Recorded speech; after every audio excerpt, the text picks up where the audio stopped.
Welcome inside Black and Gold. Steve Geller and Jeff Nowak coming to you in our postseason edition.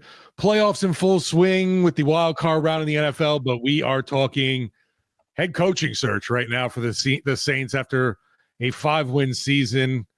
And it's a lot of jealousy going on right now watching playoff football going on, even though some of those early matchups weren't too surprising. No, it was bad football. And I saw a lot of jokes about like, man, the committee, yeah, they should have overvalued those wins, those quote unquote wins. They should have let the Bengals in, but no, that's the thing. The first round playoff matchups, they're supposed to be like that, right? Like the better teams in most cases won. The only bad team that got a home game lost. So, like the Commanders were the better team. They beat the Bucks. Even though the Bucks had a home game, the Rams, the Vikings felt like frauds all year, and they're still frauds in my mind. I think Sam Darnold's going to get paid by somebody. I just don't. It's definitely not going to be as much as it might have been if he had delivered the last 2 weeks, right? Like he had 2 playoff games basically, which was the week 18, like win and you get a bye, lose and you get to go on the road. And then, the actual playoff game didn't deliver in that either. So, I think Darnold did prove himself to some extent, but I think you're going to end up seeing that middle class of the quarterback group come back into play, like somewhere between Gardner Minshew and, Baker Mayfield's contract, somewhere in that range. But that's not what we're here to talk about. We're going to spend today talking about primarily Mickey Loomis. Mickey talked to the media for the first time in pretty much forever. I think the last time he spoke to the assembled media was at training camp. So it's the first time we've talked to him as a group since Irvine. He's done interviews with us, on WWL. He's done an interview with New Orleans Football after DA was fired. But, he's been avoiding us. I think that's the only way to describe it is like he's not keen on talking to the media. And it's probably because whenever he talks to the media, he puts his foot in his mouth in some form or fashion. But we're gonna break it down today. So the first segment, I want to kind of go into the coaching search, like full bore into the coaching search, talk about Mike McCarthy, talk about some of the other things that have happened. Dennis Allen getting interviewed for defensive coordinator positions. I expect that'll continue as coaches get hired and they try to fill out their staff, because whether Saints fans want to admit it or not, he's a good defensive coordinator and he's well respected around the league as a defensive coach. And he's going to get a job, and I expect him to shine in whatever job he gets because he's going to end up on a team that is good, So we'll go from there. Second segment, I want to talk about kind of Derek Carr, the roster, what the coaching search, what the new regime will mean for the roster and that whole thing. Final segment, I want to talk about more draft stuff, where everything lands, what Mickey had to say about that situation. Also, front office, what's going to change in the front office? Not much, and how that's going to go.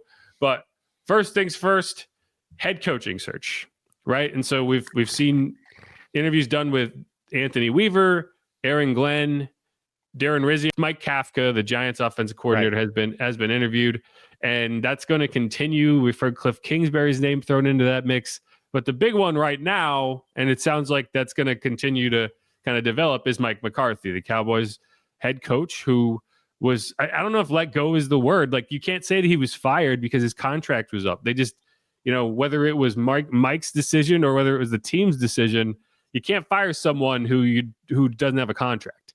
You cannot renew that person's contract. Exactly. They decided to move on by not renewing his deal. Yeah. So I don't think you can even say this guy got fired. I think you could say he moved on. Kind of like a Sean Payton-ish thing. And I think there's a lot of parallels between Mike McCarthy and Sean Payton that make a lot of sense, because Sean wasn't fired from the Saints, but doesn't coach here anymore. And you'll go from there. Both guys have won a Super Bowl. Both guys have gotten to the playoffs a lot, but not necessarily won when they've gotten there. And so, yeah, I guess first things first, what is your take on Mike McCarthy? How do you feel about Mike McCarthy in general? Well, for one, I know Saints fans are not happy with the idea of potentially McCarthy taking over as their head coach. He had a nice run in Dallas. They just never got the job done in the postseason, but for the most part, we're a contender while McCarthy was there. We know he won a Super Bowl back in the Green Bay days, and I know he was in the mix when Sean Payton was hired as the Saints head coach to come back to New Orleans as the head coach, because he was the offensive coordinator over here before that, but ended up taking the job in Green Bay. For me, someone I wouldn't just slam the door on because of him having that, Dallas Cowboys tie. He's definitely a coach that has plenty of experience and has won in the league a lot. And I think you look at even talent evaluation, has done a decent job in some of the NFL drafts. Mike he was in the head coaching interview process when the Saints were hiring head coaches. And I don't know how much they were considering for him for that job, but it was really Sean Payton who was involved in the Packers head coaching search and was one of their finalists for that job. And he wanted the Packers job. He will tell you that straight out. Like, the Saints were not his first choice, but the Packers went with Mike McCarthy. The Saints went with Sean Payton. Both guys went on to win Super Bowls with those teams. I don't think either franchise would look at it and say, wow, we screwed up. But it's kind of where you are. And this is we've reached the point in the offseason where head coaching searches drive me nuts because we know who Mike McCarthy is. People are not excited about him as a head coach because He's kind of this doofy looking guy, and he's not interesting. He's not out there being Mike McDaniel or whatever. People are like, I don't want him. But it's like, really? That pedigree? That level of coaching success? Like, didn't we just go through an era where you were like, the biggest issue is Dennis Allen hasn't won in the NFL? And now we're looking at like a Cliff Kingsbury and everyone's like, give me Cliff. Like, did you not watch what happened with Cliff in Arizona? Like, it drives me nuts because, like, oh, you like that name, so that's the guy you want to go with. I mean, Mike McCarthy is 174 and 112 as a head coach. He has a 6.608 winning percentage. He's coached 18 seasons in the NFL. In 11 of them, they have won double-digit games. So in those other 7, I think you could point to several, including this past one, that, when your starting quarterback goes down, it's tough to win games in the NFL. When we saw that this year, the Saints went 0-7 with their backup quarterback. And I think if you look at, Green Bay, that 7-9 year, right? Green Bay, that 6-10 year, I think you would look at and say, who was out there at quarterback in those seasons? This last year, 7-10 with the Cowboys. Cooper Rush started half the games, right? Like, that's a factor. And we're just going to ignore he won 12 games in a row, or 12 games 3 years in a row prior to that. Right. But it was with Dallas too, so everyone discredits that. Right. Playoff success is another question. Right. But, the Cowboys were losing in the playoffs long before Mike McCarthy got there. Like, that was a Jason Garrett gripe too. So it can't just be just Mike McCarthy. Like the Green Bay Packers went to the Super Bowl. They went to the NFC Championship several times. So I don't know. It's just like we've reached the point in the offseason where a objectively great head coach is available and people are like dismissing it out of hand and say like, I want a guy that I have no idea what it's going to look like in like a Joe Brady or a Cliff Kingsbury. And I'm just like, guys, that's nonsense. Like, I don't know if Mike McCarthy wants the Saints, but I do know that Mike McCarthy is a good option to take over as head coach. Because if not, then why would you want Sean Payton as head coach? Right? Like Denver went all in on Sean Payton. Why did they do that? Because he has like the exact same resume as Mike McCarthy. Like, you look at these guys and they're almost identical in terms of a success in the NFL perspective, with the exception of, Mike has had multiple head coaching stints and has succeeded in multiple places. And whatever you want to say, winning 12 games in a season 3 years in a row is succeeding in the NFL. I don't know how else to describe that. It is amazing to me. Like you mentioned, the track record, and so many people, at least so many Saints fans, are quick to discredit it. I think it's just happens to be because it is the Dallas Cowboys, or the Cowgirls, as A-Bear would say. I think that's part of it. And, we do have Bobby talking about that. And when he started talking about Mike McCarthy, I was expecting him to be like, the Cowgirls and blah, blah, blah. But he didn't really say that. But he does make a couple good points here. So let's listen to that. And I think Mike McCarthy is a serious candidate for the Saints head coaching job along with Chicago. Yeah, because he brings stability. Look at the success. He started out when he got in NFL coaching as far as with Joe Montana, going way back. We all know what he did in Green Bay. He won a Super Bowl with the Packers as a head coach. You look at the Cowgirls, his teams went 84-49 in his 5 seasons. Though that doesn't include 1-3 mark in the playoffs, but they were relevant. He also has ties, obviously, to NOLA, to Big Easy, having spent 5 seasons as the Saints offensive coordinator from 2000 to 2004. So you look at, like, coaching odds, Mike. This is like, for instance, like Aaron Glenn, minus 200. Joe Brady, minus 2-1. Kellen Moore, Cliff Kingsbury. Mike McCarthy's at 7-1. I bet that changes. Yeah, and then a dark horse would be like David Shaw. That's another coach. You might say that going back to Stanford, he's been involved in the NFL. That'd be someone that it could be like a dark horse when you look at what all said and done. But when you look at, I think Ms. Gale and Dennis Lauscher and all, what they're doing is they're honoring what Mr. Benson wanted to do before he passed away. And they had the trust in Mickey Loomis, Dennis Lauscher, the whole organization, even going back to Greg Bensel with the PR department. It's just like a lot of stability there. So, and Mickey knows that because he earns the trust of not only Mr. Benson when he was here, but also Ms. Gale. Yeah, and so one thing that Bobby doesn't mention there, so one of the biggest differences, and we're going to go through the front office changes later on, one of the biggest differences in this head coaching search compared to 2022 is there are 2 new faces in that room. Mickey kind of laid it out, and we'll hear a lot more from Mickey as we go on. But so the people involved in the coaching search directly are going to be Mickey, the 2 assistant GMs. So you have Kai Harley, who's the pro personnel guy, and Jeff Ireland, who's the college scouting director, Michael Parrington, who is the pro personnel director, and then Randy Mueller, former NFL GM, former Saints GM. He is in a senior assistant role. And then Dave Ziegler, another former NFL GM. And if you go back and say Mike McCarthy, he was the Saints offensive coordinator from 2000 to 2004. Well, who was the Saints GM in 2000? It was Randy Mueller. So, you know, these guys have a connection. They're going to have a significant say in this process. Like, you don't bring those guys in just to have them sit in the corner and kind of twiddle their thumbs. Like, they're going to have input. They are going to make suggestions. They are going to influence this process in some way. And I don't know if he's going to bang the table for Mike McCarthy, but you have someone sitting in that room who is more than capable of banging the table for Mike McCarthy if it came down to that. The other thing Bobby pointed out, which I think is true, this Saints team, this Saints brain trust, they like the idea of a known commodity, right? It's why they went with Dennis Allen. And so I think at the end of the day, what's going to come down, and there's 5 head coach openings, you're going to have to figure out where you land in there. And if you are competing with the Bears for Mike McCarthy, if you're competing with the Jets for Aaron Glenn, and they go different places, it is what it is. But when you're trying to when you're trying to decide between like a Joe Brady and an Aaron Glenn and a Mike McCarthy, you know what you're going to get with Mike. I don't know what I'm going to get with a first-time head coach or a guy like Cliff who did not succeed and then shows up. And he was on the Saints too. There's connection there too.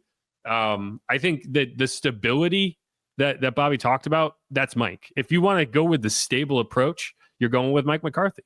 Yeah, and I think maybe you kind of brought it up when you in the beginning talking about McCarthy. I don't know. It's because he's a little goofy looking, doesn't have that brash personality. Because honestly, what's the difference between him and a Vrabel besides the fact that McCarthy's probably got a better track record? He definitely has a better track record, right? But Vrabel has that like GQ look about him, you know? Right, that gruff, that mean, tough, nasty attitude. I saw, I think it was Ralph Malbrough who tweeted, like, if Mike McCarthy was thin and told jokes, he would be picking his choice of all these head coaching opportunities. For whatever reason, Mike just like doesn't land with people the way that, but it's like you look at his, like, he's closer to a Hall of Famer than he is a schlub of a head coach. But no one talks about him that way. It's mind-boggling. And I know Saints fans, they're not going to get excited for Mike McCarthy as the head coach if he ends up being the head coach. They're not going to. It will be another run of, well, this is a take your medicine hire, And even though like it might be going better than it could have been with some other guys, I would rather have that alternative history where it might have gone differently, just like Derek Carr, just like Dennis Allen. Like there's no winning for these guys. So it is what it is. You kind of got to separate yourself from the toxicity of it all and the kind of echo chamber that exists of like people have genuinely convinced themselves that a guy who went 49-35 in 5 years in Dallas is just a terrible head coach. And I put together kind of a supercut of all of Mickey's comments about the head coaching search. And my intention was initially to play that entire thing because he didn't really say a lot about the coaching search in terms of specifics. One thing he did say is like, you know, they haven't done a lot of the evaluation process for the regular season yet because they're clearly prioritizing the head coaching search over that process, because whoever you hire as head coach is going to have a massive say in a lot of the things you do and what those evaluations end up looking like. Because, you know, for example, if you bring in a defensive coordinator who wants to change it to a 3-4, you're no longer evaluating on like, okay, what did you do here? You're evaluating on like, how did you play in those circumstances? Like, how did you play when you were forced to drop into coverage? And how did you play when you're a linebacker and you're forced to rush the passer, that sort of thing. So I think that's taking a back seat right now. But even with that, he talked for 15 minutes about the head coaching search. So I'm just going to play a trimmed down version of that. And here you go. I think that one of the things that's really important is to be able to have a collective vision and be on the same page organizationally. Ownership, GM, coach, coaches, personnel department. We have to have the same collective vision. And you know, we'll get to that. All of these candidates are going to have strengths and weaknesses, and we've got our strengths and weaknesses and blind spots, and so we just have to go through that and figure out, and we will, who the best fit is for us. How do you weigh that in the end, those that you may feel comfortable with versus those that may be uncomfortable? Well, I just think there's probably less research you have to do with guys that you're familiar with, right? But that's not, you know, we're gonna select the best candidate, and the advantage of having Dave and Randy and Jeff as part of the process is that, you know, that's a lot of experience in our league, and there's not many guys that they don't have a direct or an indirect experience with. So, you know, we're going to take advantage. It's one of the things we can take advantage of. Because the new coach will have like a large say in quarterback direction now, maybe and all stuff. And in that same vein, the staffing, does the coach have a clean slate to hire whoever he wants? Yes. Like, is there anyone here that you're saying has to be part of that? Nope. No, I believe in the head coach determining his staff. It's the culture of the team and wanted to kind of correct that. You feel like you got enough done toward that end this year, and is a new coach hire part of fostering that culture? I thought there were some things that collectively we did a lot better. But I think that, look, any new coach is going to set the tone and define the vision for what the culture is going to look like for his team. And so that has yet to be determined. Is there a type for the coach? Like, do you want a play caller, more of a culture builder? You just want the best coach possible. And it's like I said, all of these candidates, all of them, they have strengths and weaknesses, and so I don't want to put, you know, anything into a box and say it's got to be this. Outside of maybe the new faces to the interview process, like what changes, if any, have y'all made to maybe the questions you ask or how you do the coaching search to ensure that you get the right candidate this time? Well, I just think by we did it 3 years ago, right? But we hadn't done it for however many years before that. It was a long time between times, so you learn something from it. I think having some new people, Randy and Dave and Michael Parrington. Well, actually, Michael was involved last time. You learn from the last process, and you get some input on from these other guys. And so I think it's similar, but there's probably a few more items that we're drilling down in that we didn't last time. But I can't tell you specifically. We asked, this particular question or that particular question last time, and or this time, and we didn't last time. Speculation about whether or not the organization would want to just like completely move on from the entire Sean Payton era. Is that anything the organization prescribes to, like where you just kind of want to? Yeah, I'm not sure what that means, because you went straight from Sean to Dennis, and Yeah. and it's been kind of the same sort of staff vision in place for the last 20 years around here. So. yeah, I don't know that I would agree with that. I mean, I understand the connection between Sean and Dennis, but we had a lot of different staff, changes, coaching changes. Look, two of the most successful turnarounds in recent times are Detroit and Denver. Well, both of those staffs are pretty well connected to New Orleans. So, I'm not sure what the criticism would be about, or understand what the, those are successful programs, right? That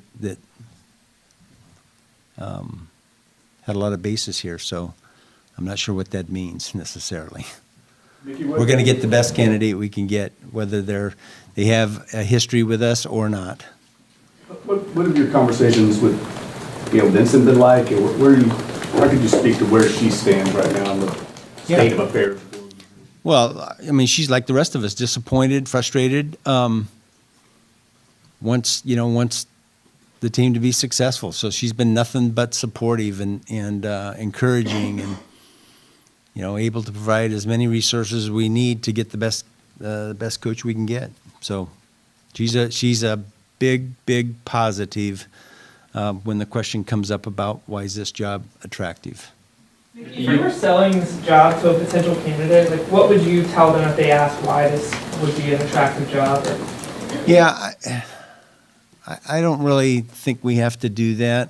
I guess a better question is, would you like? Yeah, we're not recruiting, we're interviewing, and they're interviewing us. So it's a matter of right fit. It's not. I don't think selling is the right. I don't think we need to do that. We can answer questions certainly, and there's going to be questions about how, each coach, each candidate is going to have things that are important to them, and they're going to want to understand, those things from us, and we'll answer those. We'll be transparent, and it'll be the right thing to do is not try to sell. The right thing to do is kind of lay out what you are, what what your vision is, both on both sides, and make sure that those we can have a collective vision. That's how we're going to be successful. It's not going to be about selling. Yeah, okay. So one more topic to get into before we move on here. Darren Rizzi is going to be in this conversation. The question is, how serious of a candidate is he? And if you're the Saints, how willing are you to kind of circle the wagons and land right back where you were while still trying to convince people that you're making changes? Like, I think it's going to be very difficult to sell people on Darren Rizzi as someone who can turn this thing around. And that's not even to say like he can't do it. I'm just saying from a fan base perspective, that's going to be a tough sell. Yeah, the biggest thing for me is how do these one-on-one interviews go? And that's something we don't get like the inside of to see, not necessarily even the plan of a coach, but just how they present themselves in this meeting. And, you're basically selling yourself to the franchise. And I'm curious on how those will go, because I think Rizzi's got the personality for it from what we've seen. But yeah, I just don't know if he has the necessary resume to go forward as a head coaching candidate. Yeah, and you kind of, in that clip, you heard Mickey talking about like it's not their job to sell themselves to a candidate. It's the candidate's job to sell themselves to the Right. Saints. And like, I think people underestimate, like, there's only 32 of these jobs. Like, we could say, oh, who are the Saints are the least attractive of these openings? Sure, probably.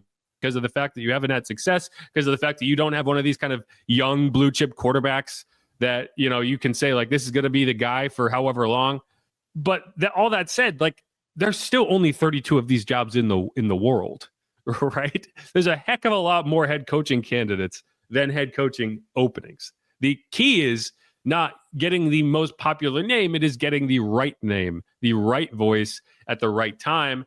And the issue for Riz is, you know, I think when you get that interim role, it's funny because getting an interim in terms of being a guy who wants to be a head coach is beneficial for you. There's no question that it's a beneficial thing in terms of when you go into these head coaching interviews, it's going to help you to say, like, I have done this before. Like, you saw the state of things when I took over in week 9 or week 10. And then the fact that we turned things around, won 3 of the next 4 games, could have been 4 if you had executed at the end against the Rams, could have beaten the Commanders, right? You were in the game against the Bucks. Like, if that game meant something, maybe there's more energy. Like, I think there's a lot to like with what Rizzi did, but you don't fire a head coach unless things are going very, very, very, very, very, very poorly in the season that you were in for whatever reason, whether it's injuries, whether it's people just not playing well, whether it's people quitting. You don't get into that scenario unless it's going terribly. So you get to the end of the season and it's not going to be something where you're like, yeah, let's run it back because we think he can actually do better, even though it's going to look so similarly. I think Darren has a better chance of landing the Jets job than he does landing the Saints job. And my thing with Darren is like, I kind of look at him as, you know, if you're like looking for colleges, you're applying to colleges, you apply to all the colleges that you want to go to, and then you have a safety school, right? And it's like, okay, if I get rejected from all of those colleges, I can still go here and I feel good about going here. Like, it can get the job done. It's not the sexiest choice, but I'll get a college degree and I'll probably be better off because I won't end up with crazy student loan debt because this is the state school or whatever. That's where I went and I'm not mad about it. But I think that's what you are with Darren, right? Like, he's not the sexy pick. You probably would say, hey, Vrabel, you want to come here? Oh, you're good. Okay, you're the Patriots. Hey, Aaron, you're going to the Jets, son of a bitch. Okay, Joe, what are you doing? Oh, you're going to stay in Buffalo because you feel like you can go win a Super Bowl there with Josh Allen and you don't like the scenario? Like, that's what Bobby Slowick did last year. That's what Ben Johnson did last year. Like, what if Joe Brady says, like, I'm good. Mike McCarthy says, hey, you know, the Bears have Caleb Williams and $80 million in cap space. That makes more sense for me. I'm Mike McCarthy. All of my success has been built on having a guy, right? I had Aaron Rodgers. I had Dak Prescott. I didn't have to go find that guy. They were there when I showed up, and I'm happy about it, right? So, you know, that's how you end up with Darren Rizzi as your head coach, because you strike out on those top options, and Darren Rizzi is your safety school. And I don't think that would be the worst thing that could happen. I actually think Darren would do an excellent job as a head coach. I've been very impressed with Darren as a head coach. But this front office will get eaten alive and flamed for the fact that they could not pull in any of their top candidates if you end there. And it will be a PR spin cycle trying to tell people and make people believe that Darren Rizzi was the choice all along. So that's kind of where I land on it. And I feel bad for Darren in that process because I think Darren should be higher on that list, but he's not going to be. No, and you know, you look at some of the names out there, and the only one that has really taken me back with the Saints being interested in was with Kafka. I don't know what they really see in that and why they'd be interested, just because you look at the Giants offense, they really haven't been a juggernaut in anything. It is a strange one. I think to some extent you're just trying to get a variety. No, but I mean, Brian Daboll, in terms of an offensive mind, is well respected. You know, he coached with Andy Reid for a while, so he's, you know, so you're gonna get that guy's gonna get interviews. I don't think that he's gonna be high on the list. You know, like that's kind of where if I end up missing out on those top candidates, right? Yeah. I'm putting Darren Rizzi above a Mike Kafka. I don't like people are trying to sell me on Cliff. People keep trying to sell me on Cliff Kingsbury. And like, okay, so he had everything he wanted over in Arizona. He got the quarterback he wanted. And he went to shit so fast. He went over to Washington. They end up with the perfect quarterback to run a college system. Right. And it goes well, and suddenly Cliff Kingsbury is a head coach again. It's like, what does that even like? That's what drives me nuts about head coaching takes and head coaching cycles. Like, so if you like the name, if he's a sexy name, then you can look past the negatives. If you don't like the name and he's not a sexy name, you can ignore all the credentials in the world to say, like, I don't like it. And that's where you are. But that's all I got. For me, I feel like I'd rather see Cliff Kingsbury go to like a Chicago. Go work with Caleb, please. Cliff Kingsbury should want nothing to do with the Saints situation. I don't think so. And whether Mickey wants to admit it or not, I think a lot of coaches will look at that situation and be like, no. Like, if I'm Joe Brady, and it's like, yeah, I want a head coaching job, but I don't want it like that. Because Joe Brady, say what you want about Joe Brady, he watched Matt Rule get that job in Carolina in a situation that was not positive whatsoever. Like in a situation that he was set up to fail, he failed. Joe Brady ended up being the initial scapegoat. Matt Rule ended up getting fired after a while because it was like, well, he can't do it either. So like Joe knows what it looks like when a guy shows up in a scenario that's tough to manage and he can't handle it. And he's not going to put himself in that situation. So we'll see. But that's where I landed. And it's going to be a slow process. We haven't even gotten to the point where they're doing in-person interviews yet. Like there's a lot more to happen in this cycle. But that's where we are right now. What's curious though, it's like Senior Bowl practices are going to be coming up 2 weeks, and you would think you'd want to have a head coach in place to be evaluating the talent there, but I don't know if that's necessarily possible.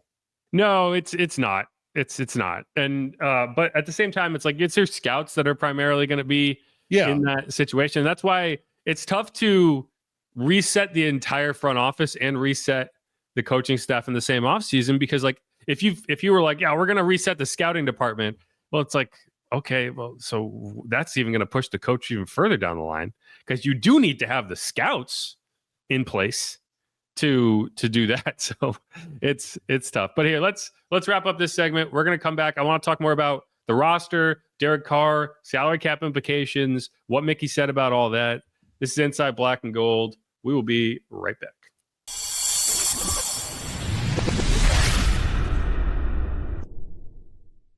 And we're back on Inside Black and Gold. I'm Jeff Nowak. He is Steve Geller. We're reacting. We're assessing.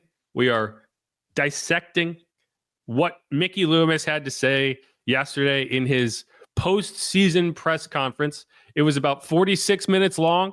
He did answer a variety of questions, but he did kind of the typical, like, saying a lot without saying a lot situation. Like, I don't know how much we actually gleaned from that 46-minute press conference, but I do think that what he did not say was just as telling as what he did say. And the first thing I'll look at is Derek Carr. It's the biggest question mark hovering over the Saints offseason. You are not going to get an answer to that question, until we have a head coach in, because if the head coach wants Derek Carr, great. You're keeping Derek Carr. If the head coach doesn't want Derek Carr, fantastic. You're moving on from Derek Carr. But that's going to be the biggest question. I'm sure that's going to be a question that comes up in these job interviews is, what is your vision for this offense? What is your vision for Derek Carr? But this is what Mickey said when asked about Derek Carr. And I'm just curious if you're going to notice what I noticed. Yeah, I have high level of confidence in Derek. Listen, he did some really good things here. He has done some really good things here. If he had qualified, which I'm not sure if he did, his quarterback rating would be in the top 10. His interception rating would be in the top 10. His yards per attempt would be in the top 10 under some really tough circumstances when you don't have, your top two receivers, and you don't have that special weapon in Taysom Hill, and we don't have the middle portion of our offensive line, and we have a rookie left tackle. There's some tough circumstances for a quarterback to deal with. So I think he's done a lot of really good things. Definitely wasn't, I would say, committed to the future of Derek. Yeah, and so much so that if you are a believer in Freudian slips, right? He started talking about Derek in the past tense. He said he did a lot of good things here. Yeah. Much like he would say about Marshawn Lattimore, right? Like it's the same tone you would talk about a guy who has been traded, who has been cut, and you're reacting to it. He corrected himself. he said he did a lot of good things here and then took a pause and said he's done a lot of good there. He's doing a lot of good things here. But it was a moment that was like, I wouldn't exactly say that's an endorsement of a guy who you are committed to, like you said. And to me, what he didn't say is as telling as what he did say, which is, I think there's a lot of fence sitting going on right now. He was also asked about Derek Carr potentially taking a pay cut because Derek said he wouldn't. And he said that's kind of in flux. Like, we're not getting into that right now. But that was his opportunity to say, no, we are committed to Derek Carr. Derek Carr is our quarterback. We're going to go into this offseason with the idea that Derek is the guy, and whoever we hire as the head coach is going to have to look at it and explain to us why it's not Derek. That's not what he did. He pointed to the fact, which is true, that Derek played a lot better than people giving him credit for, and in a lot of difficult situations, right? Like, it's with a situation where people are arguing out of both sides of their mouths. I talked about this on the last episode of like, Derek Carr is a terrible quarterback and you can't win with him, except when you took him off the field, you were the worst offense in the NFL. So clearly he does elevate your offense. Clearly he is the best option to actually go win games, but is that enough to justify what you're paying him and to justify paying that much to a quarterback in the season that's probably not going to go well? So there's a lot of questions that go into that. But what Mickey did not do in his press conference is commit to Derek Carr and say Derek Carr is our guy. And like, that's not unusual for a GM to sit there. Like, can you imagine that being the level of discourse from a GM around Drew Brees, around a quarterback that's been there forever? Like, you would never have ended that statement without committing to him as your quarterback. So if nothing else, they're kind of setting the stage for, we can do what we have to do with Derek. We are not committed to bringing him back. And we are also not committed to hitting the eject button. Well, you mentioned in the first segment, I think that first domino is going to be key of who the head coach is to see what they want to do. Do they want to work with Derek Carr, or to be like, I'd rather either go out, get somebody else, draft someone, whatever it is. I think a huge part of that is going to see who ends up getting tabbed the next head coach of the Black and Gold. Yeah, and so there's also salary cap implications. We could talk a little about that. I went into a lot of it in the last episode of like dead money and your paths from here. This is Mickey kind of answering the question, like, how much do the dead money hits affect, or have they affected decisions to either let someone go or bring them back? I mean, there's some. I don't know that it affects ultimately the decision. It just affects, hey, how do we handle it? How do we manage it? I don't think it doesn't determine that we're going to keep or let someone go. It just determines how we manage the rest of it. Is there ever a point like where a number is so big though that it's just, we can't take $40 million, we can't take $30 million, like? It hasn't been yet, but there's some big numbers occasionally. Yeah, that you have to go through. Hey, how do we handle this if we're going to take on that particular number? But again, that's there's a bunch of teams in that position, and there's going to be a bunch more. You're either in it or you're going to be in it at some point, or you're just never spending any money. But yeah, and I think people will disagree with him on that subject, but I actually think that's one of the biggest misconceptions about the Saints and the salary cap is that players walking in recent years has been primarily because they can't afford to sign them. And I don't think, and he said there, like, the dead money hit has not been the reason you've signed guys or not ejected guys. I think Michael Thomas is an exception to that. I think, you probably would have moved on from Mike Thomas a year earlier, if not for the cap implications of doing so. And that's why you kind of created a bombastic situation. That's not the word, but like, you put a lot of chemicals into a bucket and eventually it'll explode if you put the right amount of stuff in there. And I think, there are certain chemicals that you poured in there that maybe you wouldn't have if not for the salary cap, right? So, stuff like that.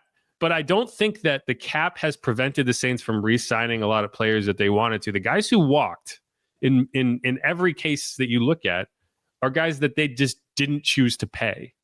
They could have paid these guys. They chose not to. And that's a different question. Like you didn't not pay Trey Hendrickson because you couldn't afford to pay Trey Hendrickson. You didn't pay Trey Hendrickson because you didn't think it made sense to pay Trey Hendrickson. Now, that's a issue all in and of itself, but it's not a salary cap issue. Zach Bond, you tried to re-sign Zach Bond. He decided to go somewhere else because he wanted to have playing time. Now that's an issue in and of itself, but it is not a salary cap issue in and of itself. Caden Ellis, same situation. Like, you were not going to pay him at the market that he had. Should you have? Maybe. But you could have done that. And so you look at it, Marcus Williams, same situation. Like, if the team is going to pay this guy at the top of the market, look at Marcus Williams now. Like, one of the reasons the Saints didn't want to pay him at that level is because they didn't think it was worth it. Is he playing at the level now that is meriting $14 million a season? No. So I don't think that the salary cap has led to roster decisions at the level that people will claim they have. All that said, I think they should more now than they have in the past. I'm with you on that. I don't think the team lost a Trey Hendrickson because they couldn't afford to. Like you said, it was a choice there. It's like, well, that's the number that Cincinnati wants to pay him. We're not willing to go that high. But it wasn't because they couldn't. Yeah, and here's the thing. Like, I think you should be considering that more now than you were then, because now the picture has been kind of laid bare in terms of what you have and what you don't have. This is Mickey kind of talking about the salary cap and how he views it, and we can there's some little dancing going on. Yeah, like there's a little, there's some lipstick going on a pig a little bit. Here you go. You can't just say, hey, here's the number, here's their over, and that's a disaster, right? We've got the most players under contract of any team. Yes, we're over, but there's a lot of teams below us that have, we've got 61 players under contract right now, and there's teams that have cap room, but they've got 38 or 36. So it's a collective. How much guaranteed is out there? How much is the acceleration that exists? Who are the players they have under contract? There's so many elements. I'm pretty comfortable with where we're at. I'm comfortably uncomfortable. So it's something we have to manage, but there's a lot of teams that have to manage their cap that way, and some of the ones that don't are going to have to at some point. So. I feel okay about where we're at. I think we're making progress from where we've been the last few years. So I'm feeling better about it. Yeah, and it's another situation of like, you are choosing to look at this through rose-colored glasses, and Mickey will tell you that he is a glass half full guy. He's always going to look at things from the optimistic side of, okay, we can turn this around. We just need to figure out how versus it's irredeemable. Tear it down, right? So what he's saying there is, okay, the Saints have a lot of players under contract, and it's not on its face wrong, but I don't think it's explaining why the Saints are in a better cap situation than it seems. It's explaining why other teams are in a worse cap situation than the numbers might make it look right now. And I point you to the Vikings, for example. They have 24 players going into free agency, many of whom are playing key roles on that team. So they're example of a team that's going into the offseason with the sixth highest cap space available at about $69 million.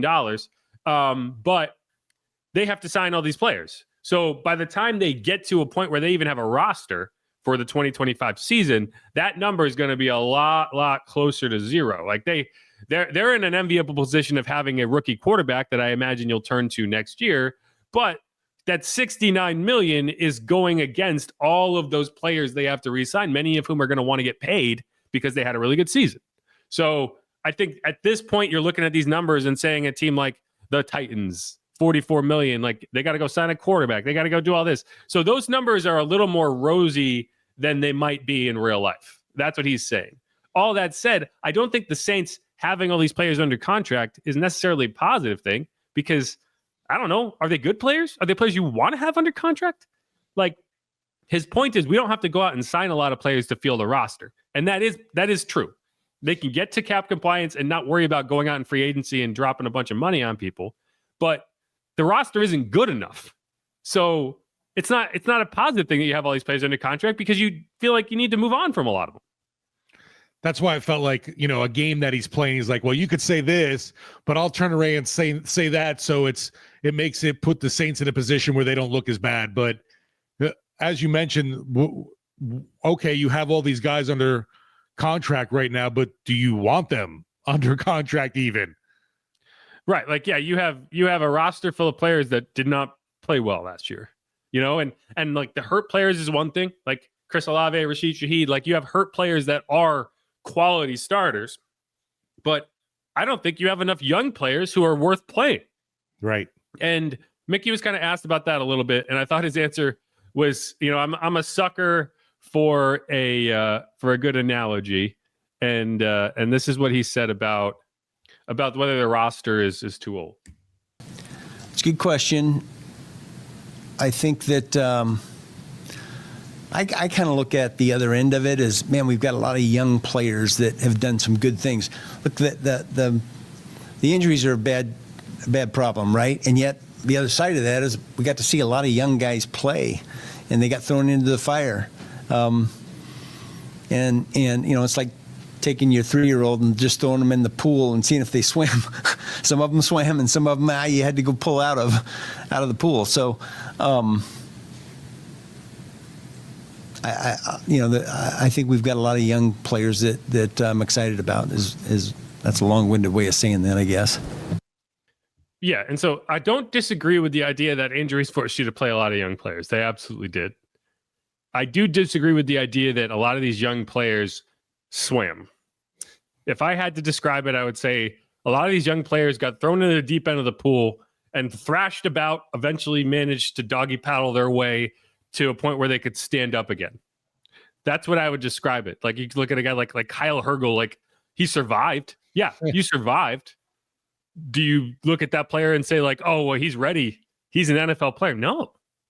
There's one rookie player that I feel better about now than I did going into the season. One. And it's the one that had to be the case because it's your first round pick. Other than that, I do not see a single young player who got ample opportunity this year and improved their stock that I feel better about right now than I did going into the season. I can't think of one other than Fuaga. No, you're right, and at least it is the big one, the one they spent that first round pick on. But yeah, from the start of the year to the end, I feel like the stock only went down, and feelings about Kool-Aid McKinstry, unfortunately.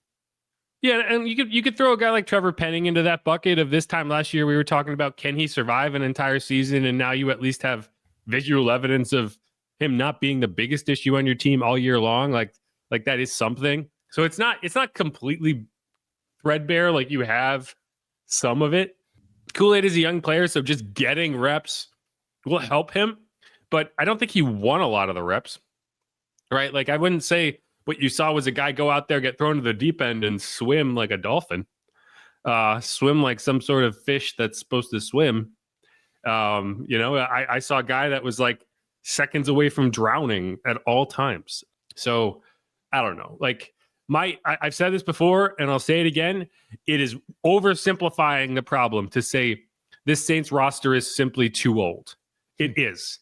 Like, I get it. You can look at the numbers and you can say, like, hey, the average age. But when you have a guy like Demario Davis playing at a high level at his age, it's going to bring the average age up. It's not like the Saints are relying on a dozen 30-plus-year-old players. They're just relying on 2 35-year-old players. That brings your age up. They have a lot of young players on the roster. The issue is not the old players, because the old players, I think, are still playing at a high enough level. The issue is the young players. They have a young player problem. They do not have enough impact players of age 26 or younger that are on rookie contracts. That's the only way you fix this problem, is to bring in young players, right? So I just think, like, we talk about the age of the roster. It's like, you could eject Cam Jordan, Demario Davis, Tyrann Mathieu into the sun. You're not getting better. You're getting worse, because the players replacing them are not playing at a high enough level. So I agree with Mickey to some extent. Like, every time Mickey talks, I find myself being like, okay, like, I can understand where you are right now. I can understand where your head is, but there's a leap of faith that's happening that I'm not willing to take, which is like, it's a good thing that we had all these young players play, because there's quality players in there. And sure, maybe there's a couple starters and some backups, but you do not have quality young starters. You have a lot of young players that are not good enough right now. Yeah, this isn't the case where we saw the Lions get depleted on defense with all those bodies that they were still able to maintain. The Saints crumbled, and we were worried about some of the depth issues going into the year. I agree totally. That's why when Mickey's comments about Jeff Ireland and a Michael Parrington saying that they fully have his confidence and are going to stay in place, to me, that was a big shock, at least, because I thought those jobs were something to be considered going into next year, considering where this young roster is right now. You do have some guys, but nobody looks like they're on that NFL caliber ready. Yeah. It's tough because, one thing that I always kind of rage to myself about is like, does anyone know what like Jeff Ireland's day-to-day is? Does anyone know what Mickey Loomis's day-to-day is? Yeah, like, I hear what you're saying. I hear people saying like, replace him and it'll get better, but it's like, why will it get better? Just because it's someone else? Like, absolutely right. There's so much down the line that has to be looked at that it's not just about replacing one person and suddenly the problem is fixed. And like so many people are like, fire Mickey, he sucks. Like, what do you like? Tell me what you think Mickey Loomis does every day. And then we can continue this discussion of like, how much personnel decision does he have? How much personnel sway does he have? How much sway does he have in this coaching search? Is he signing off on everything, or is he using input, right? Like, is Mike Parrington making a lot of the decisions, or is it people who are feeding him information and right. Jeff Ireland and so forth?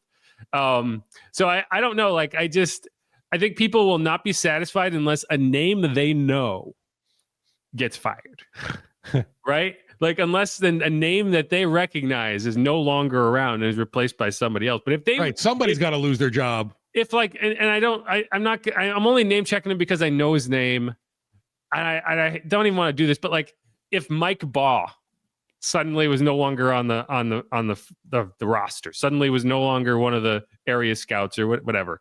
It's just the name I know. I'm sorry, Mike. I'm not trying to throw you under the bus. Just the first name that came to mind. So be flattered that this is a scout name that I know.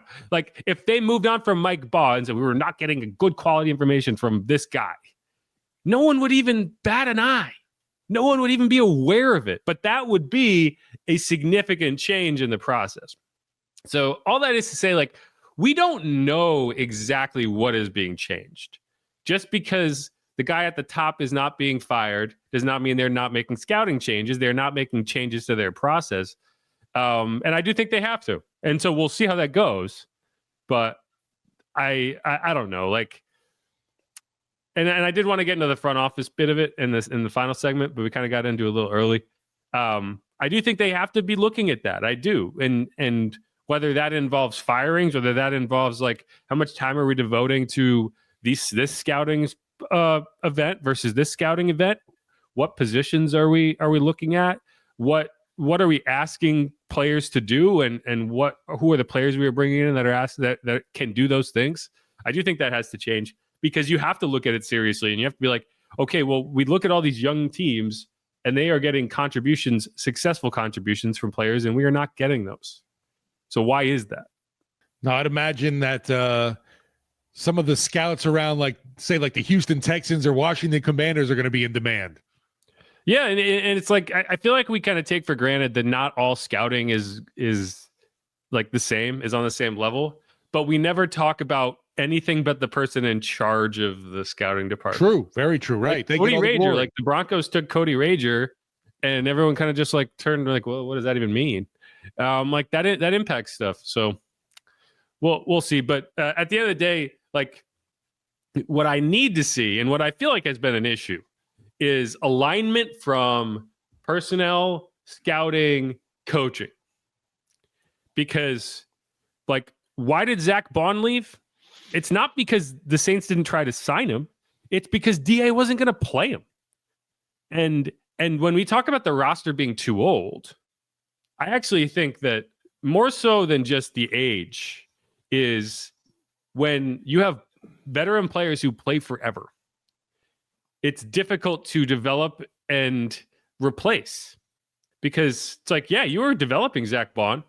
The only position he could have played was middle linebacker.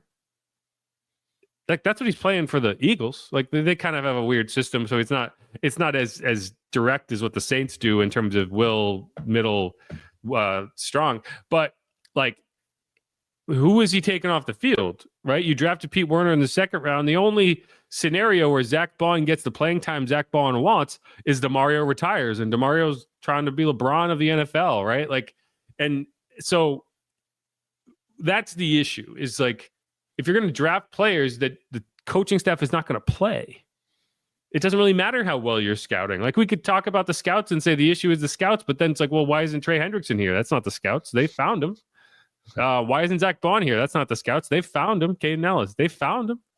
So, like, I think the coaching staff, and that's why, you know, when we talk about Mickey and we talk about everything that's going on here, the coaching staff needs to have free reign to do what it needs to do, but it also has to work with every level of the organization, or you're going to have stuff fall through the cracks, and you're going to have mistakes, and you're going to have misidentifications, and you're going to have players who could be all pro leaving and doing it somewhere else.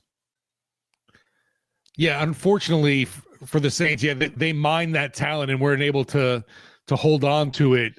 But yeah, with the Zach Bond situation, you brought up a great point with that too. Where you brought the guy in, but where the heck was he going to fit on the field? Well, I think you drafted him in 2020, and we're like, "Oh, DeMario can't play forever," and then as it turns out, apparently he can. Like at that point, DeMario was in his early 30s. You were probably looking at it and saying, "Okay, we yeah, sure, Zach's probably not going to be able to get on the field for a couple years, but you know, DeMario eventually is probably going to fall off. He's never has." So, like by year 4, you're like, "Geez, you know, we still can't play the guy." Year 5, we still can't play the guy. If DeMario retired after last season and you could have said, "Hey, Zach, you're going to be our starting middle linebacker. We're going to pay you like that," he's probably still here, even if DA had him crying in parking lots.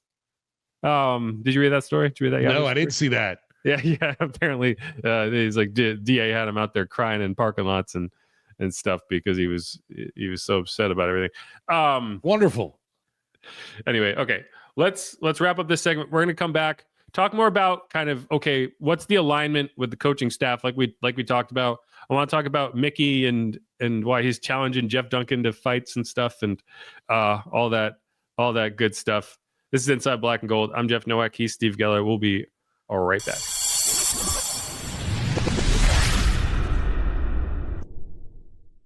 And we're back on Inside Black and Gold. One more segment here, still going through Mickey Loomis's postseason press conference.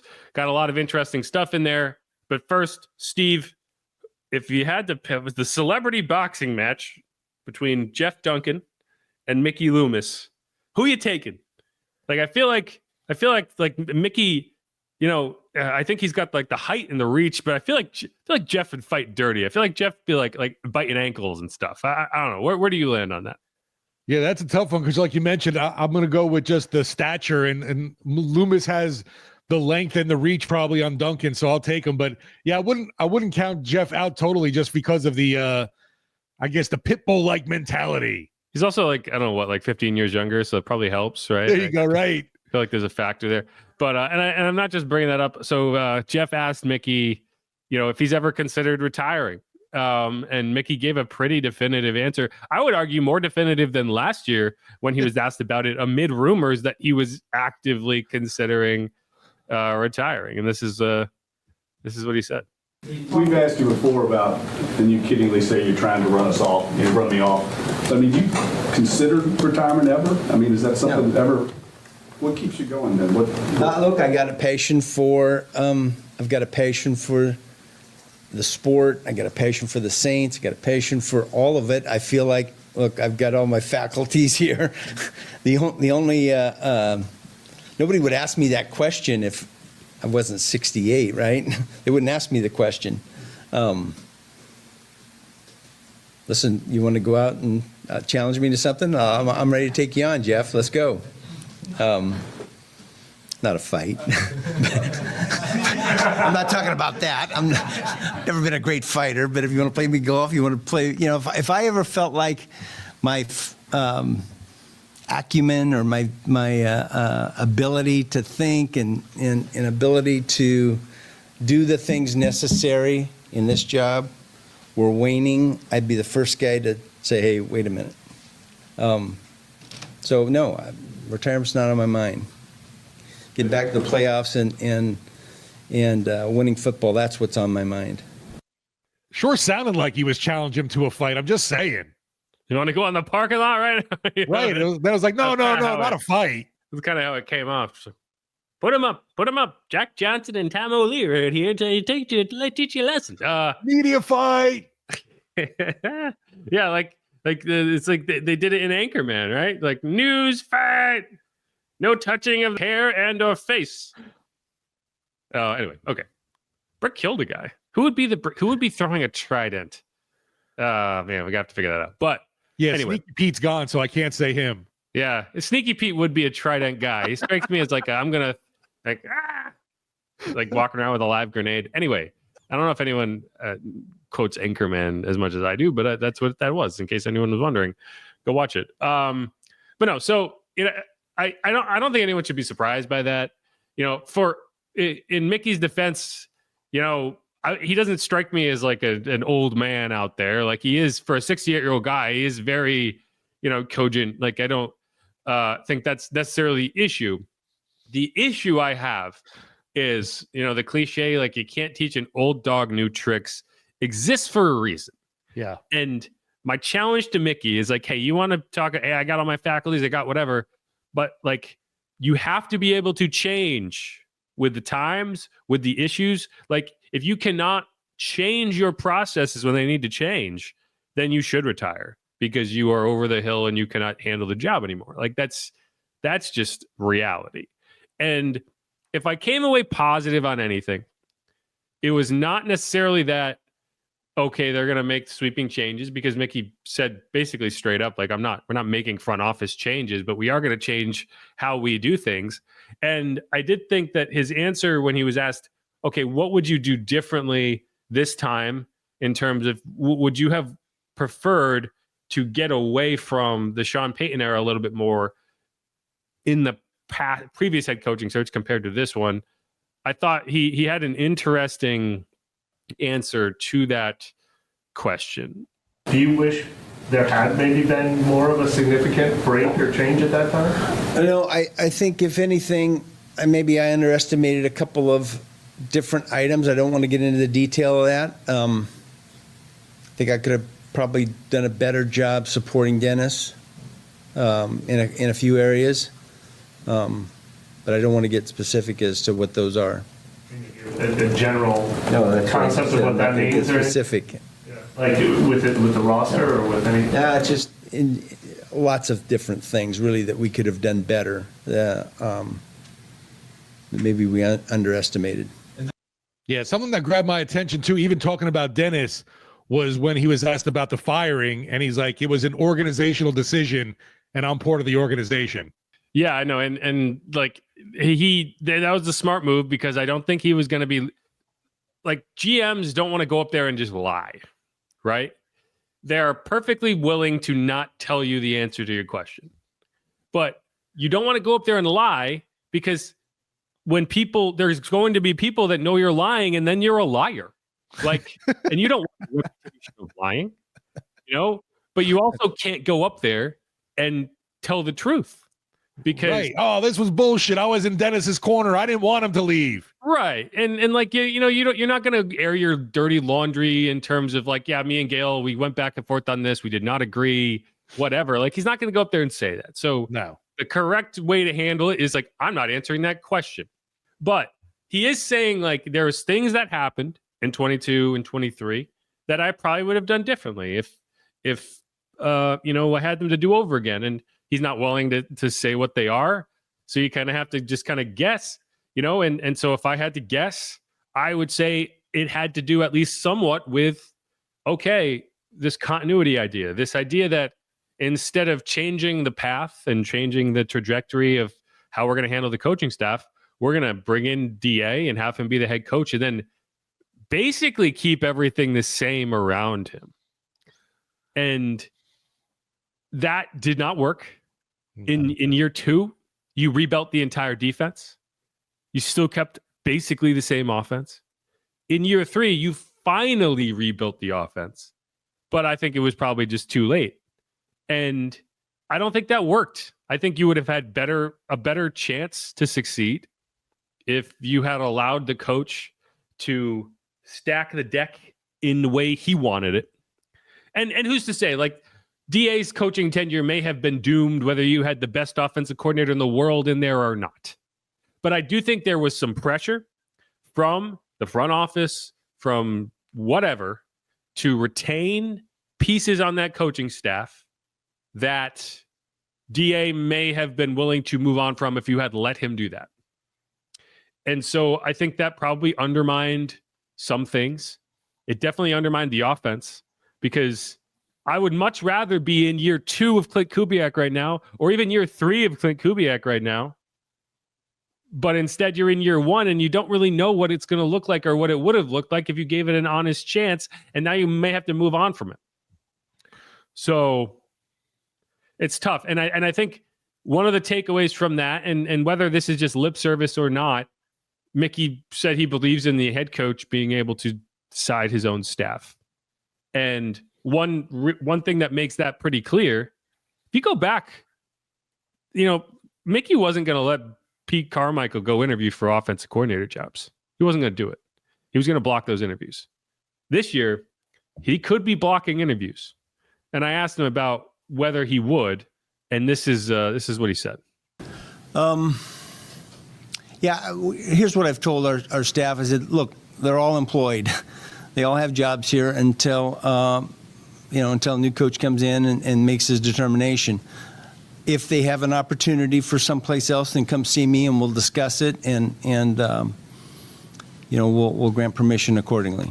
What goes into the decision? Sorry, go ahead. What goes into the decision for a guy like Clint Kubiak taking two interviews? It sounds like the Browns and the just look. He's got an opportunity, like a lot of things that Clint did with us,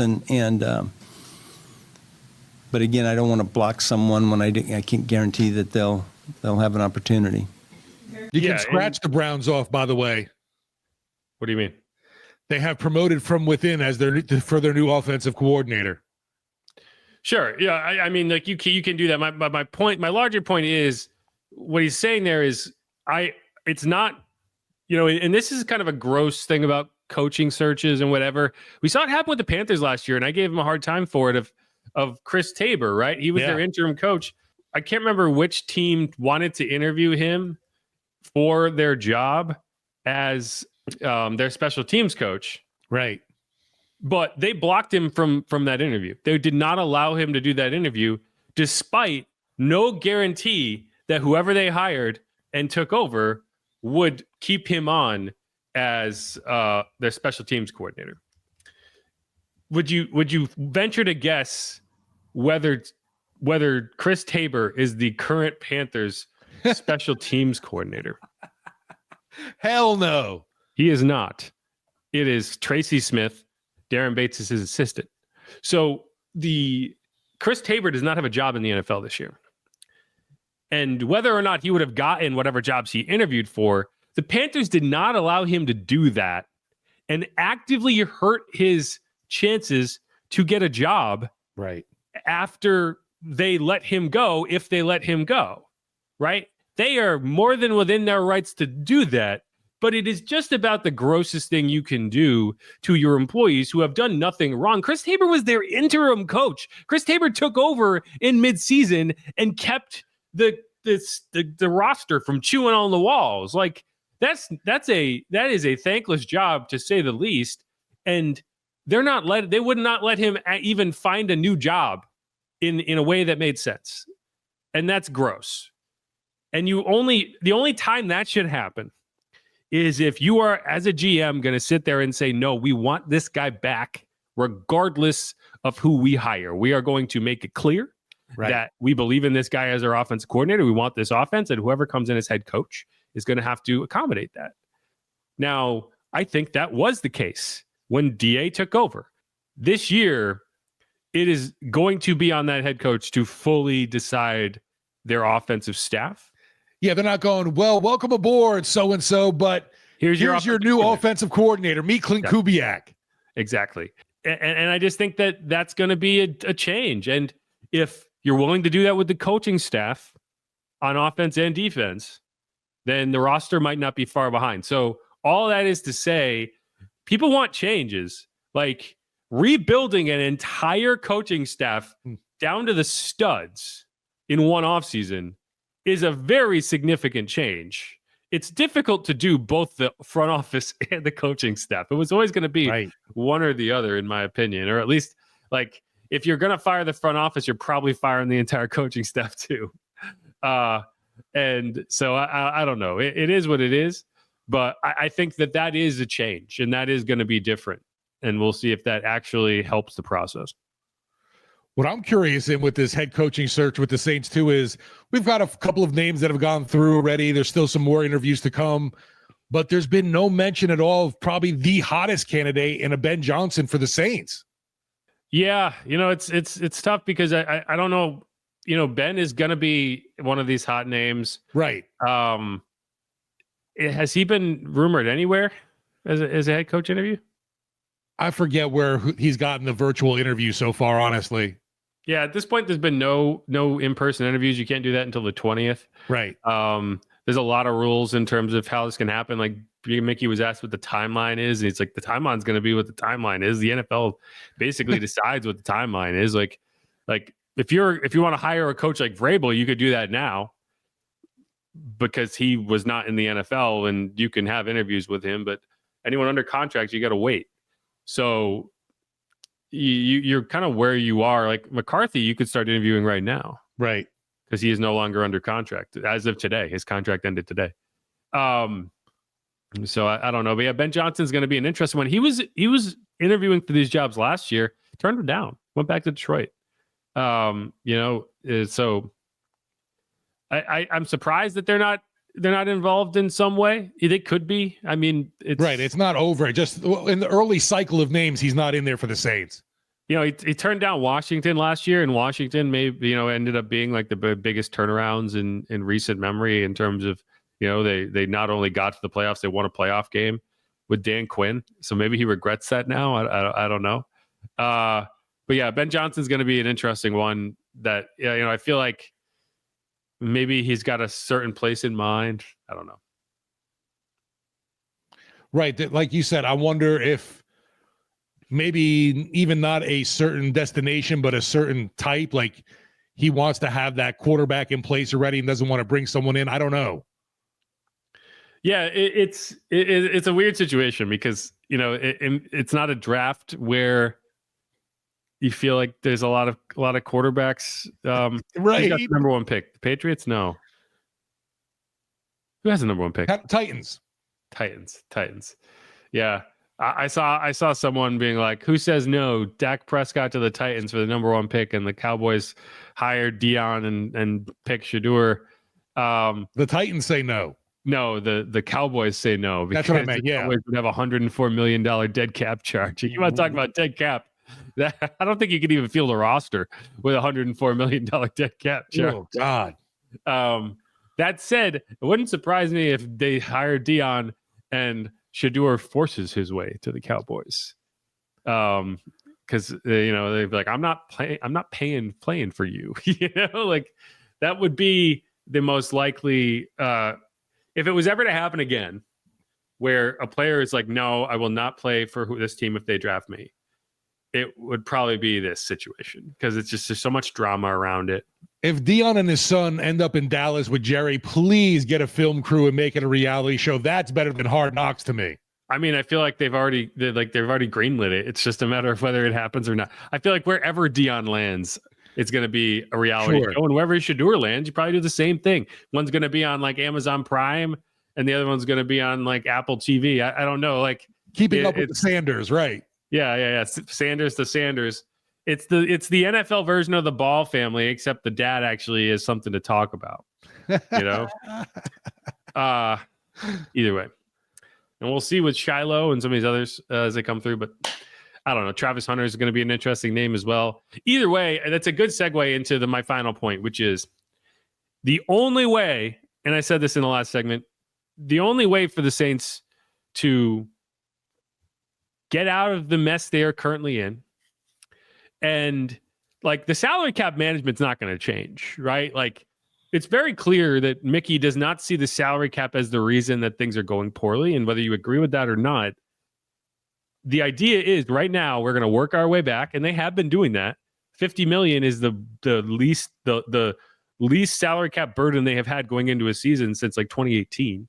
But when they feel like they are in firing range again, when the Super Bowl window is there, they're going to do it again. And I just need people to be prepared for that. Either way, the only way you get back to a window where you feel like it's even in sight, not like to jump through it, but like you can even see it, is to have impact players on rookie contracts. And a good number of them. I went through, and you look at from 2020 to 2017, you have 8 players from those 5 drafts still on your roster, technically, as of today. One of them is retiring in Ryan Ramczyk, so that's down to 7. 2 of them are free agents in Peyton Turner and Paulson Adebo. So that number is now down to 5.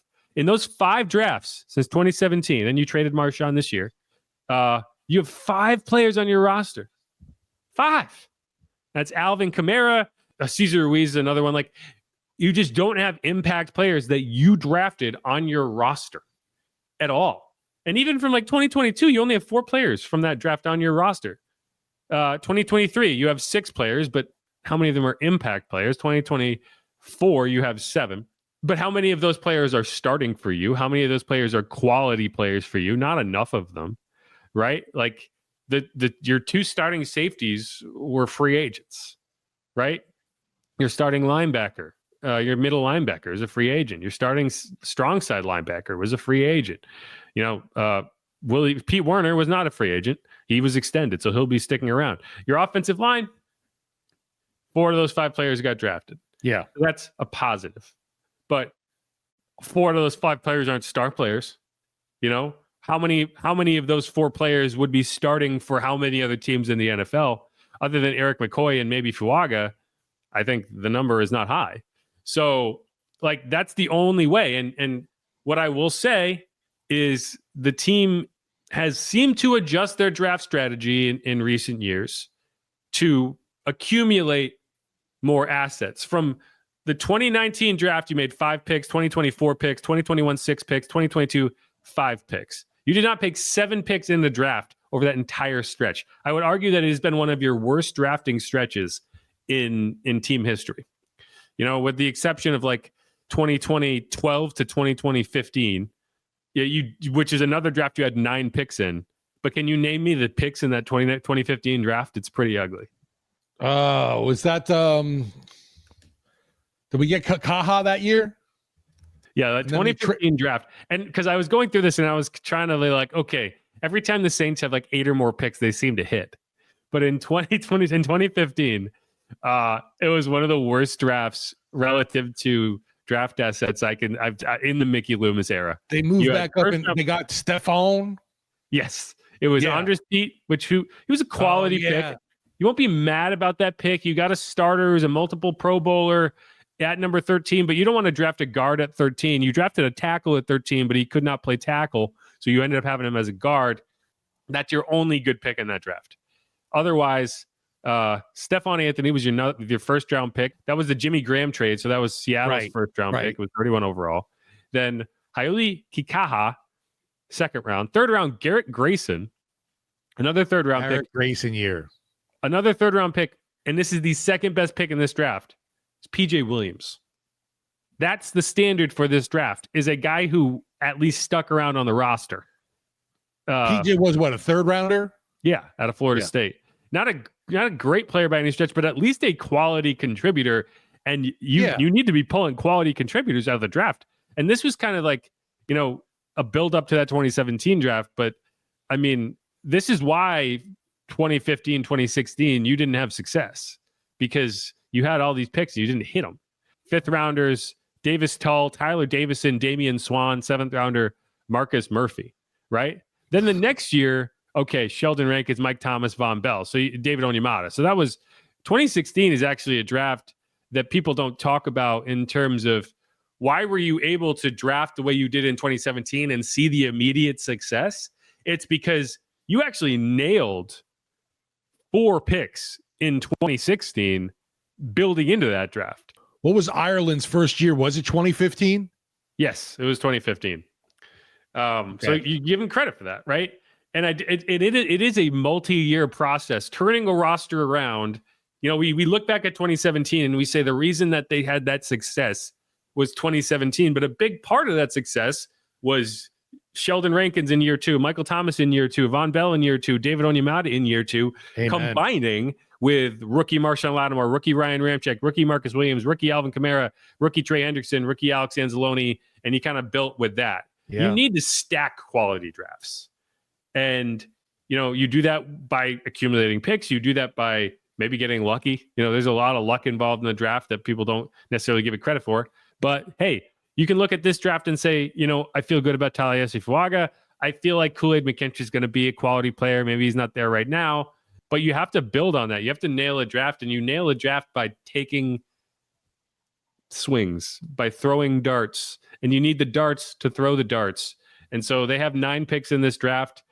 I'd like to see them continue to accumulate, not spend. I don't think the Saints are going to trade back. They never trade back. But I do think that not being hyper aggressive and trading up and just picking the players on the board that you feel good about will serve this team in the long run. Yeah, I think there'd have to be some, I don't want to say Godfather offer for your, 9th overall pick to move back. But the Saints would definitely have to have, I feel like, 4 or 5 names on their board that they were kind of weighing and be like, well, we could take a hit back and still get one of these guys and be okay. But I don't feel like they're actively out to move down and try and accumulate picks. It's tough. Trading down in the first round is tougher than people give it credit for. And it almost always happens for quarterbacks. It's rare. Right. Sometimes you'll have like a Julio Jones out there and someone's willing to trade up and go get that guy. But like position players typically are not going to demand the level of compensation that trading up in the first round would take. Like it's almost always going to be, hey, we want that quarterback. We're willing to give up some assets to go get him. Like the Chiefs trading ahead of the Saints to get Pat Mahomes. Like that was worth it to them. They're not going to do that for, just a random skill position player. You're going to take whoever's there. And I think that's what you do for the Saints. There's quarterback's really not going to be in play, most likely. So you just take best player available, and hopefully the best player available is going to be an interior defensive lineman because that's what you need. But one way or another, the Saints got themselves in this position not through paying veteran players, not through salary cap. They got themselves in this position by not drafting quality starters. And that's where you need to fix the problem. And if Jeff Ireland can do that, great. If he can't, then you have to find some other way. You have to fix this process in a way that brings in quality young players. Because until you start doing that at a higher clip, you're not gonna get where you need to be. And it becomes much easier to do that when you have the assets available to actually go make those picks, which they do this year. I think the Lattimore trade is looking better by the day. I don't know if you watched the Bucs Commanders game, but he looks very much like an old dude who is not in the way that he needs to be to compete at the NFL. That wasn't our same Sean on Evans on that game. No way. No, I think he's in a situation where he's not right, but he's playing because it's the playoffs. Totally agree. Right. I was like, I'm going to be out there for this one. I don't give a damn if I'm limping taking on Evans. And to be fair, I think he did play better in the second half of that game. Like everyone made their determination in the first half and ignored everything in the second half when the Bucs actually did not move the ball all that well. And the Commanders went and won. Marshawn Lattimore is still playing in the playoffs. Mike Evans is not. But this is what Mickey had to say just to close off on the Lattimore trade as it is now. And we'll see what we do with it, right? It was just something that was necessary for us, probably necessary for him too. And look, we're rooting for Marshawn. I don't have any ill will. He was a really good player for us. Defensive Rookie of the Year, right? Did a lot of really good things.